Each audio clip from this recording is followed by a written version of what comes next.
So you've got a distracting blemish or maybe a skin imperfection in your shot and you want to get rid of it or fix it up, clean it up, make it look better, right? Well, in DaVinci Resolve, we can now do that with literally one click. And honestly, the results are pretty impressive, but you be the judge here. So in this DaVinci Resolve Quick Tip, I'm going to show you how to use the AI Blemish removal tool to help clean up all those blemishes that you don't want. And the best part is you don't need to do any masking, no fancy retouching. Literally, it's so easy. Let's check this out. So jumping into Resolve 21 here, I believe this is a studio-only feature as with a lot of the AI tools. So if you don't have Studio, you're probably not going to see this. So in Resolve here, I've got a shot of me. And in this shot, you can see I got a little blemish right here, got a little nick while I was shaving this morning. So I figured, you know what, let's see if we can do that. This is a pretty easy thing to remove. Let's see how well AI Blemish does on this. And then we've got a little more extreme examples coming up. So I'm going to put the AI Blemish remove tool right onto my clip. So in order to do that, I'm going to open my effects library, come to Resolve Effects, and I'm just going to search Blemish. And here it is, Blemish Removal. I'm going to drag and drop that onto my clip.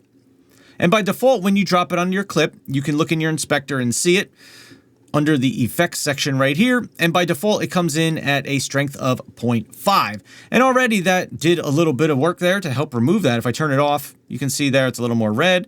Turn it on. It kind of dulls it back a little bit. And if I want to get rid of it all, I can just keep bringing this up until eventually it just disappears, right? Here I'm at 1. Maybe I can even back it off a little bit, you know, so it's not doing so much processing. But in a simple image like this, it does work pretty good.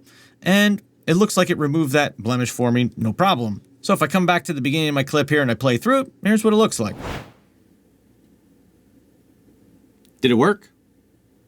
Did it work? Now, it's important to know one thing that I did notice with using this tool is that for me, it's really hard to play back. Now, I'm on a Mac Mini, an M1, so it's a little bit older, and I've only got 16 gigs of RAM in there. So I definitely need to upgrade soon because this computer, it's a little hard to play back any of the AI stuff in real time. So if it's a little sluggish, that's probably why your computer needs a little more power.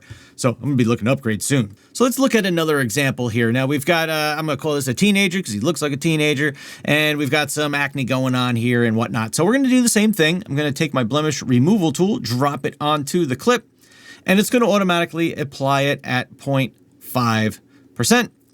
So I'm gonna come to my inspector, come into my effects, look at the strength, and it does a good job of kind of toning it back a little bit. I feel like a lot of times maybe you don't want to remove these things completely because then they may not look, you know, true to who they are depending on what the blemish is. And at 0.5 here, you can still kind of see some of those areas, but it does a pretty good job of just making them not as noticeable. And if I want to crank it up more, again, you can use any settings that you want. If I pull it all the way up, it does a good job of removing those blemishes from the clip. And again, if I try to play it back here, you can see it just goes real slow. For me, it plays at like a frame a second, a frame and a half. But I think that's because my computer's just not strong enough to be running all this AI stuff.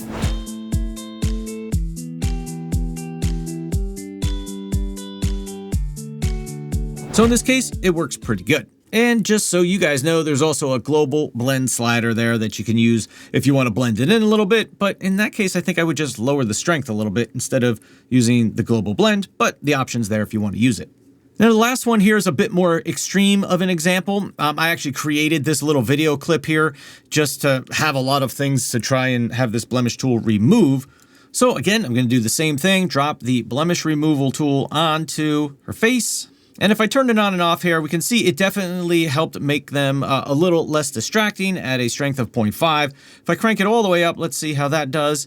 And it actually gets rid of a lot of them, but not all of them, right? So, you know, maybe some of these marks you wouldn't want to remove anyway because they're defining features, whereas maybe the other marks that we got rid of, they were, you know, some other kind of blemish that you might want to remove. So it actually does a pretty good job. And then if I were to just render this in place and play it back, here's what that looks like. So what do you think of the AI blemish removal tool? Are you going to use it? I think it works pretty good, I got to be honest. And it's so easy. I don't have to get in there, retouch and track and do all these things.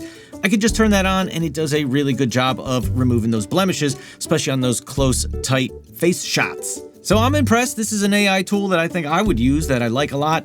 And I want to hear what you guys think. Would you use this tool in your videos? That does it for this DaVinci Resolve Quick Tip. And I look forward to seeing you in the next video. Peace.